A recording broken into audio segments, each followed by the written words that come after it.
12वीं फेल और 15वीं फेल, मजदूर का लड़का बना एक देश का पीएम।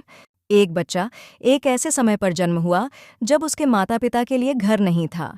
उसके पापा मजदूरी करते थे और थोड़ा बहुत पैसा कमा लेते थे, परंतु बच्चे के जन्म से पहले उनके माता पिता बेघर हो गए और अपने पड़ोस के घर में रहने लगे। वो बच्चे के जन्म उसी घर में हो गई।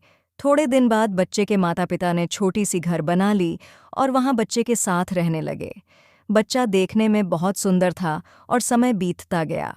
बच्चा पढ़ाई में तेज था, सभी उसके दनवी रिजल्ट के इंतजार में थे और लड़के का रिजल्ट फर्स्ट क्लास आया। उस लड़के की पढ़ाई आगे चलती गई। उसके बीच एक ऐसा दोस्त मिला, उस लड़के की कहानी ही पलट गई। दोस्त की संगत में रहकर वो मैं तेज वाला लड़का बिगड़ गया, नशा करने लगा और पढ़ाई भी नहीं करने लगा और वो 12वीं में फेल हो गया। तब उस लड़के की अकल आई और उसने दोस्त को छोड़ दिया और फिर से 12वीं में पढ़ाई करके मैं दूसरी कक्षा में आया, लेकिन उसको इस बार अच्छे कॉलेज में एडमिशन नहीं मिल रहा था। वो उदास हो गया और अपनी गलती की एहसास करने लगा और किस्मत से उसका एडमिशन एक अच्छे कॉलेज में हो गई। परंतु उसके घर की हालत अच्छी नहीं थी, तो वो पढ़ाई करते हुए जॉब करने लगा। परंतु जॉब करते करते उसकी पढ़ाई में कमी आने लगी और वो फिर एक बार लास्ट ईयर में फेल हो गया।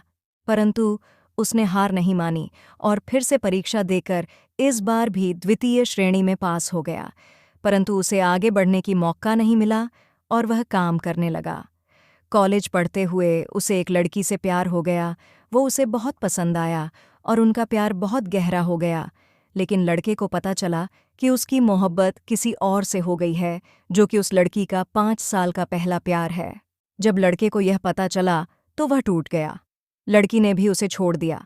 तब से वह बहुत गुमसुम सा रहने लगा, किसी से बात नहीं करता था, सिर्फ काम करता था और अपने परिवार को चलाता था।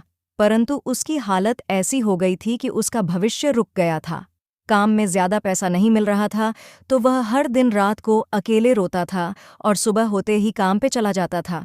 लड़के की नौकरी में उसको काफी सम्मान मिलता था और उसका काम भी बहुत अच्छा था। एक दिन वह अपने मन की बात किसी से नहीं कह पाकर रात को खूब रोने लगा और भगवान को पुकारने लगा। तभी कुछ पंक्तियां उसके मोबाइल पर आईं और वह उसे पाकर बहुत खुश हो गया और वह अलग अलग काम करने लगा। भगवान पर उसकी विश्वास बढ़ने लगी और वह हर समय भगवान को याद करता था। फिर एक दिन उसने सपने में उसकी भविष्य का मार्ग दिखाया और इसी भरोसे पर आगे चलकर बहुत अमीर बन गया। उसके पास लोगों का प्यार, पैसा सब कुछ था। वह लड़का बहुत दयालु था, इसलिए वह गरीब लोगों की मदद करता था। वह आगे बढ़कर राजनीति में कदम रखा और सपने में जो देखा था वह सच हो गया और वह एक देश का पीएम बन गया।